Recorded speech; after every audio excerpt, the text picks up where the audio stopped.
우리들에게 주시는 하나님의 말씀 누가복음 9장 28절에서 36절까지의 말씀입니다. 다 같이 함께 읽겠습니다. 이 말씀을 하신 후 8일쯤 되어 예수께서 베드로와 요한과 야고보를 데리고 기도하시러 산에 올라가사 기도하실 때에 용모가 변화되고 그 옷이 휘어져 광채가 나더라. 문득 두 사람이 예수와 함께 말하니 이는 모세와 엘리야라.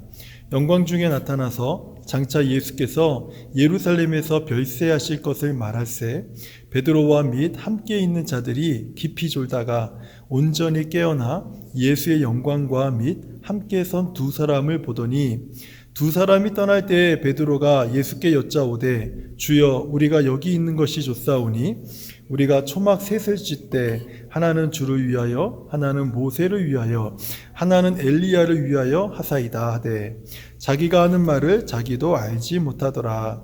이 말할 즈음에 구름이 와서 그들을 덮는지라. 구름 속으로 들어갈 때에 그들이 무서워하더니 구름 속에서 소리가 나서 이르되 이는 나의 아들 곧 택함을 받은 자니 너희는 그의 말을 들으라 하고 소리가 그침에 오직 예수만 보이더라. 제자들이 잠잠하여 그 본 것을 무엇이든지 그때에는 아무에게도 이르지 아니하니라. 아멘. 오늘 우리가 함께 읽은 누가복음 9장 28절에서 36절의 말씀은 우리가 잘 알고 있는 변화산 사건의 말씀입니다. 변화산이란 어떤 산의 이름을 말하는 것이 아니라 예수님께서 제자들과 한 산에 올라가셨는데 그곳에서 용모가 변화되시고 옷이 휘어져 광채가 나서 변화되신 그 모습 때문에 예수님께서 한 산에서 변화되셨다 이렇게 말을 해서 우리가 이 변화되셨던 사건을 변화산 사건이다 이렇게 우리가 부르게 된 것입니다. 예수님께서 베드로와 요한과 야고보를 데리고 이제 한 산에 올라가셨던 이유가 무엇인가 하면 기도하기 위해서 특별히 세 제자만 데리고 베드로와 요한과 야고보만 데리고 한 산에 올라가신 것입니다. 저는 오늘 예수님께서 제자들과 함께 기도하기 위해서 산에 올라가신 이 말씀을 중심으로 해서 기도에 대한 중요성 세 가지 그리고 기도가 우리에게 주는 교훈 세 가지를 우리가 함께 이 시간 생각해 보는 시간을 가지려고 합니다. 첫 번째 교훈은요, 기도는 우리를 변화시킨다라는 것입니다. 기도는 우리를 변화시킨다. 기도해 보신 분들은 잘 아시겠지만은 사실 기도하는 시간에 우리가 항상 성령이 충만하고 하나님의 음성을 듣는 것은 아닙니다. 어떤 때는 충만하기도 하지만 또 어떤 때는요, 기도에 집중이 잘 안 되고 또 때로는 피곤해서 졸리기도 합니다. 그리고 새벽 예배라든지 개인 기도를 하다가 좀 엎드려 자는 경우도 있죠. 또는 기도하는 중에 갑자기 급한 일이 생각이 나서 자리에서 일어나야 할 때는 하는 그런 때도 있습니다. 기도가 잘 되는 날에는 1시간, 2시간 그 이상도 기도할 수가 있지만 어떤 때는 5분만 기도해도 더 기도할 것이 없어서 상당히 난감할 때가 또 많이 있습니다. 그래서 기도하려고 앉았는데 5분도 채 안 돼서 기도도 잘 안 되고 그래서 돌아가는 때도 종종 있기도 하죠. 하지만 이러하다 할지라도 우리는 기도할 때 그 기도 시간에 우리가 변화된다라는 것을 오늘 성경이 우리들에게 말씀하고 있는 것입니다. 기도할 때 우리가 변화된다고 해서 우리도 예수님처럼 용모가 변하고 옷이 휘어져서 우리 몸에서 광채가 난다 이런 뜻은 아닙니다. 예수님께서 기도하던 중에 잠시 하늘의 그 보좌의 영광스러운 모습으로 변화하신 것 이것이 오늘 본문의 내용이죠. 또 부활하신 그 부활의 영광을 입으신 것 이것이 오늘 본문의 내용입니다. 하지만 기도했던 우리뿐만 아니라 우리 이전에 기도했던 수많은 사람들이요 예수님께서 기도하러 산에 올라가셔서 이렇게 가시적으로 변화되셨던 것처럼 많은 기도했던 사람들이 생각이 변화되고 마음이 변화되고 행동이 바뀌는 것을 이 세상에 보여주었습니다. 그렇기 때문에 우리가 기도할 때 기도는 우리를 변화시킨다는 거예요. 기도는 성도들을 변화시킨다는 거예요. 우리가 예수를 믿고 변화되지 않는다. 만약에 우리가 예수를 믿고 변화되지 않는다. 그 이유가 있다면 여러 가지가 있겠죠. 그 중에 가장 확실한 이유, 변화되지 않는 가장 확실한 이유는요, 예수님을 나의 구주, 나의 하나님으로 믿는다고 말로는 고백을 하면서 믿는 척만 하는 거예요. 실제로 믿지 않고. 그러니까 변화가 되지 않는 것입니다. 믿는 척하고 믿지 않는다면 변화될 수가 없죠. 이 이유를 제외하고는요, 우리가 예수님을 믿고 변화된 삶이 나타나지 않는 가장 큰 이유가 있다면 그것은 기도하지 않기 때문에 그렇습니다. 기도하지 않는 성도들은 잘 변화되지 않아요. 하나님과 깊은 사귐이 있는 기도 생활이 없는데 어떻게 변화되겠습니까? 우리가 연애를 할 때 그 사람의 모습이 바뀌죠. 얼굴이 밝아지고 그 사람의 옷 입는 것이 다 바뀝니다. 왜 그렇습니까? 사랑하는 사람과 깊은 사귐이 있기 때문에 그런 거예요. 우리가 예수를 믿고 하나님과 깊은 사귐이 있는 그 기도 생활을 우리 삶에서 우리가 하게 된다면 변화되지 않을 수 없다라는 거예요. 예수를 믿는 모든 성도들에게, 또 기도하는 모든 성도들에게 하나님께서는요, 한결같은 성령을 주시고 하나님의 말씀을 주셨습니다. 그 말씀과 성령을 따라서 기도하는 이 성도들의 삶에는요, 반드시 변화가 따라올 수밖에 없다는 것입니다. 성령의 충만함을, 기도하면서 성령의 충만함을 경험하고 말씀의 능력을 경험하고 하나님을 경험했다면 변화되지 않을 성도는요, 이 세상에 존재하지 않습니다. 하지만 우리가 기도하지 않는다면 성령의 충만도, 말씀의 능력도, 하나님의 역사도 우리는 경험할 수가 없습니다. 단지 다른 사람이 경험한 성령의 충만, 말씀의 능력, 하나님의 일하심에 대해서만 들을 뿐이죠. 그러다 보면 나의 하나님, 나의 주님이 아니라 다른 성도님들, 다른 분들이 말하는 다른 사람의 하나님, 다른 사람에게서 역사하는 성령의 충만과 말씀의 능력만 우리가 곁눈질하면서 신앙생활할 수밖에 없게 된다는 거예요. 하지만 우리가 기도할 때 더 이상 다른 사람의 하나님이 아니라 이제는 나의 하나님, 내 안에서 역사하는 그 말씀의 능력과 성령의 충만함을 내가 경험하기 때문에 우리는 변화되는 삶을 살 수밖에 없다는 것입니다.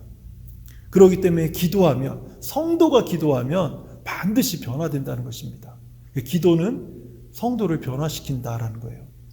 두 번째, 기도에 대한 교훈은요, 기도할 때 하나님은요, 우리에게 사명을 깨닫게 하십니다.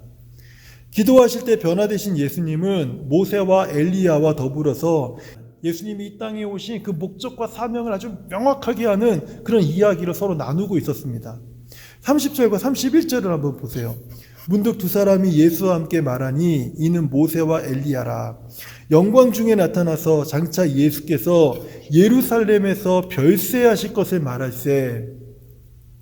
예수께서 모세와 엘리야와 함께 나눈 말씀은요, 예수께서 예루살렘에서 별세하실 것이다. 그 별세하실 것에 관한 그 이야기를 나누고 있었다라는 것입니다. 여기서 한국어로 번역된 별세라고 하는 이 단어는 별세라는 단어는 헬라어로 엑소도스입니다. 엑소도스는요, 생애를 마감하거나 마지막 운명을 뜻하는 죽음이란 뜻이 있습니다. 하지만 이 뜻만 있는 것이 아니라 탈출이라고 하는 뜻도 있습니다. 예수님의 십자가의 죽음은요, 이 땅에서 생애를 마감하는 아주 불행한 사건으로 이해될 수 있지요. 별세라는 말만 들으면. 하지만 그 엑소도스라는 단어가 가지고 있는 또 다른 뜻을 우리가 기억해야 될 필요가 있어요.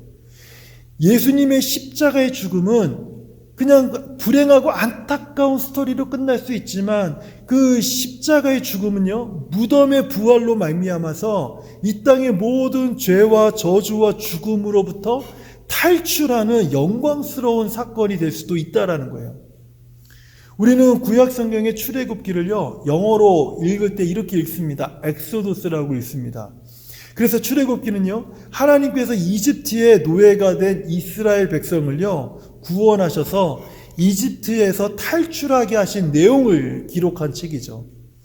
예수님께서 예루살렘에서 별세하실 것은 이 출애굽기에서 말씀하신 이스라엘의 탈출처럼 이제는 온 인류의 엑소도스가 예루살렘에서 재현될 것이다.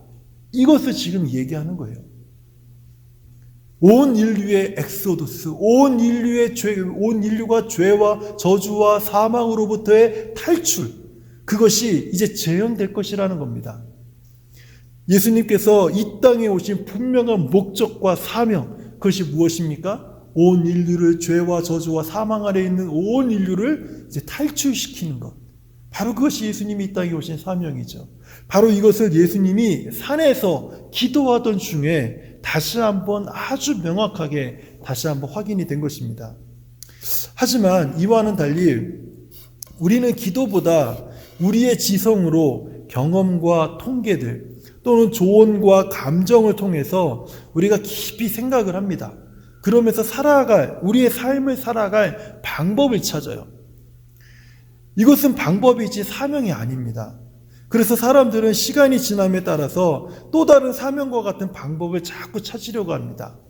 우리가 우리의 지성을 가지고 경험, 통계, 사람들의 조언, 감정 이런 것을 통해서 깊이 생각하면서 이것이 내 인생의 삶의 방향이고 목적인가 보다 이렇게 생각을 하고 있지만 그것은 결국 사명이 아니라 방법이라는 거예요. 사명은요, 기도할 때 하나님이 우리에게 주시는 것입니다.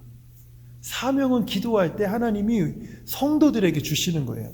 우리가 기도하면 하나님은 우리 삶이 이 땅에 존재하는 목적이 무엇인지, 우리가 이 땅에서 왜 살아야 되는지 그 사명을 하나님께서 기도하는 성도들에게 주신다는 거예요. 그리고 그 사명을 따라 하나님이 살게 만드십니다. 하지만 오늘날 많은 성도들이 여러 가지 이유로 개인 기도를 중단하거나 쉬면서 사명이 희미해졌습니다. 그래서 사명을 잃어버렸어요. 그러다 보니 하나님께서 우리에게 허락하신 삶의 목적과 사명을 잊은 채 신앙생활을 하게 된 거예요. 사명을 잃어버린 성도들의 삶에 나타난 최악의 결과가 무엇인지 아십니까? 그것은요, 사명 중심의 신앙생활이 아니라 자기 중심의 신앙생활을 하게 된다는 거예요. 신앙생활하는 가장 중요한 이유가 어디 있습니까? 나의 행복과 평안과 위로에 있어요. 그래서 우리가 교회를 찾는 이유가 무엇입니까? 우리가 성경을 읽는 이유가 무엇입니까? 기도하는 이유가 무엇이에요?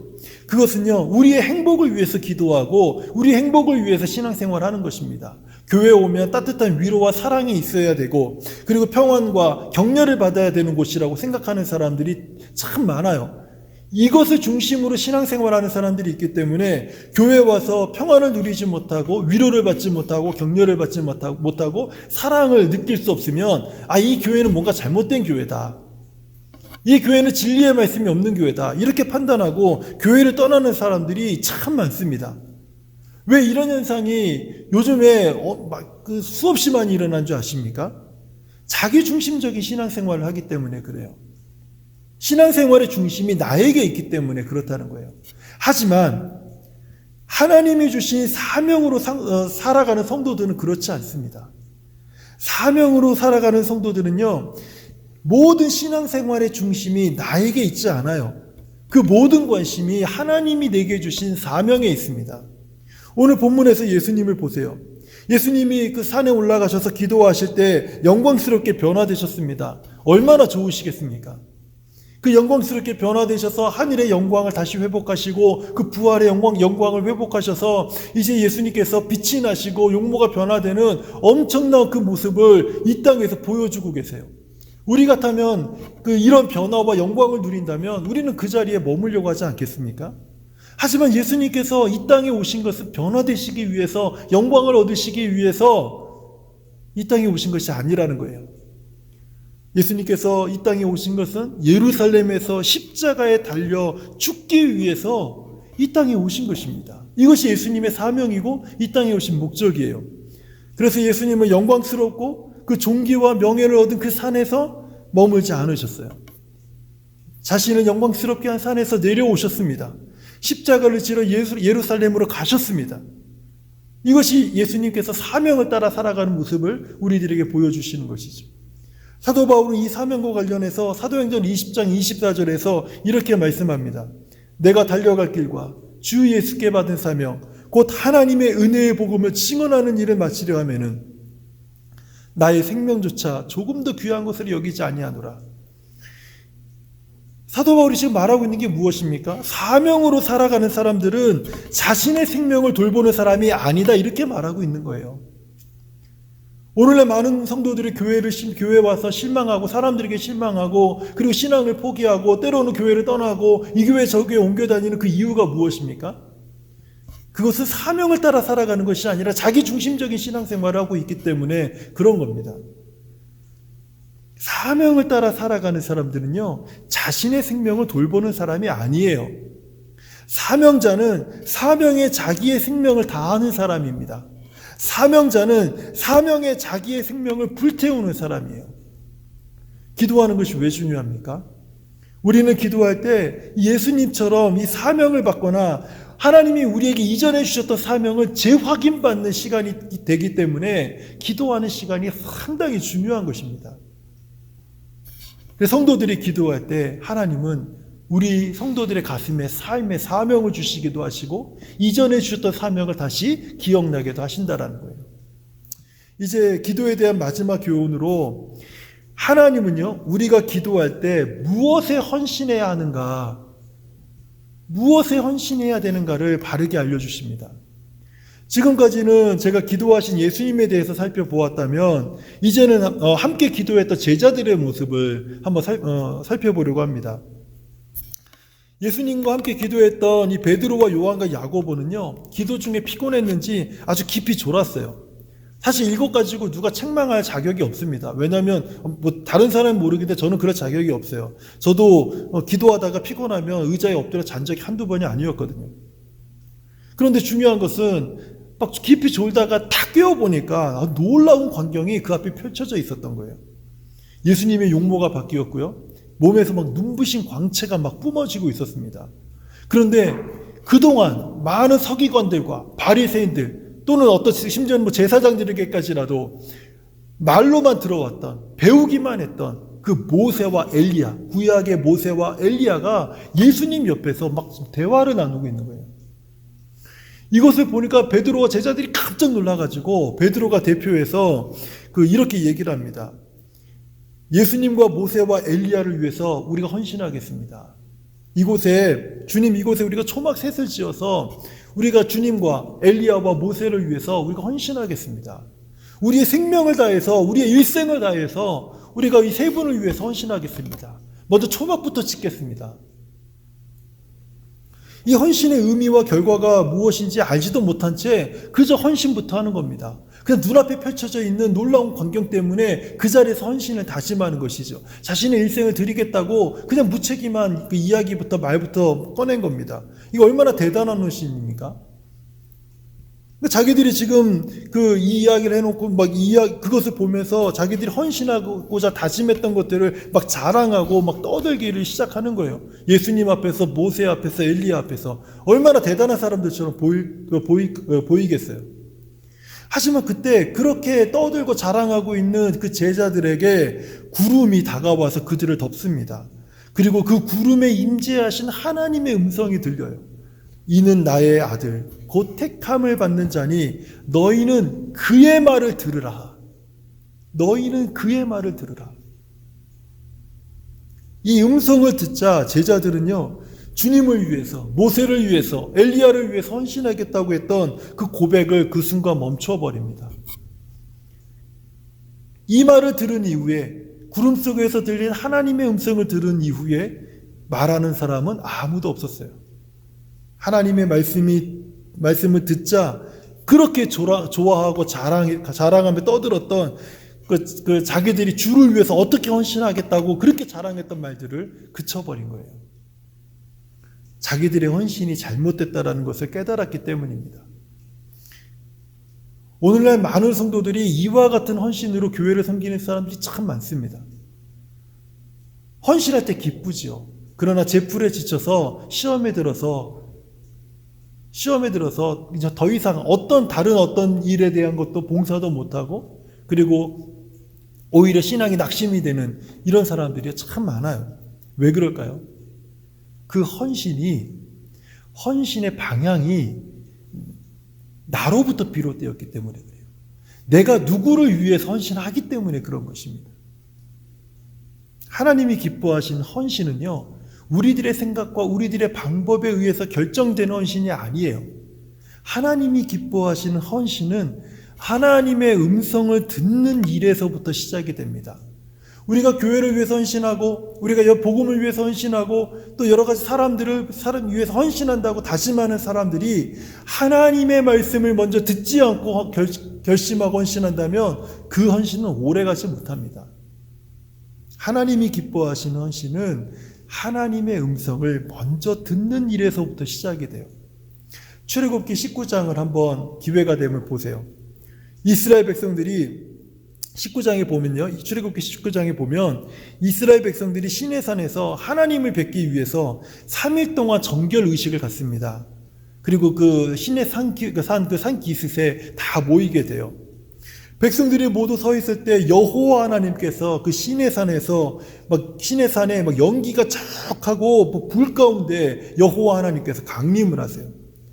산의 연기가 온기가마처럼 떠오르고요. 이게 뭐겠어요? 구름같이 다 떠오르는 거예요. 산이 진동하는 가운데 하나님의 말씀이 그 산 기슭에 있는 모든 백성들에게 쩌렁쩌렁하게 울립니다. 이때 여호와 하나님께서 모든 백성들에게 울리셨던 말씀은 십계명의 말씀이에요. 하나님의 음성을 들은 백성들은요, 너무너무 두려워서 모세에게 이렇게 간청을 하죠. 당신이 하나님께서 우리에게 직접 말씀하시지 말도록 하고 모세 당신에게만 말씀해서 우리가 당신을 통해서 하나님의 말씀을 대신 듣게 해주십시오. 이렇게 하나님의 말씀을 계속 듣다가는 우리가 꼭 죽을 것 같습니다. 그래서 그때 이후부터 하나님이 모세에게만 말씀하셔서 하나님의 말씀이 모세를 통해서 백성들에게 들려지게 했습니다. 하나님은 이스라엘 백성을요, 이집트에서 구원하시고 탈출시키신 후에 이 시내산으로 인도하신 거였죠. 그리고 나서 가장 먼저 하신 게 무엇입니까? 백성들이 여호와 하나님의 음성을 듣고 하나님의 말씀에 가장 먼저 헌신하도록 했어요. 시내산에 도착한 백성들이 가장 먼저 한 것은 하나님의 말씀을 듣게 하는 것이었습니다. 하지만 시내산 아래서 사흘 동안 백성들은 무엇을 했습니까? 정결의식을 가졌죠. 정결의식을 통해서 그 정결의식을 아주 반듯하게 완벽하게 지킨 백성들은요, 자기들이 노예되었던 이집트에서 자기들을 구원해 주신 하나님께 각자가 다 하나님께 어떻게 하면 내가 하나님 앞에 헌신할 수 있을까? 하나님이 무엇을 기뻐하실까? 이런 방법을 각자가 다 모두 생각하고 준비했는지 몰라요. 백성들이 준비했던 헌신들은 각기 자기들이 생각하고 자기들이 이것이면 하나님이 기뻐하시겠지라고 생각했던 헌신일지 모른다는 겁니다. 하지만 시내산에 큰 연기와 불 가운데 강림하신 하나님은요, 백성들의 생각이 어떠하든지 상관없이 하나님은 그 백성들이 하나님의 말씀의 앞에 헌신하기를 원하셨어요.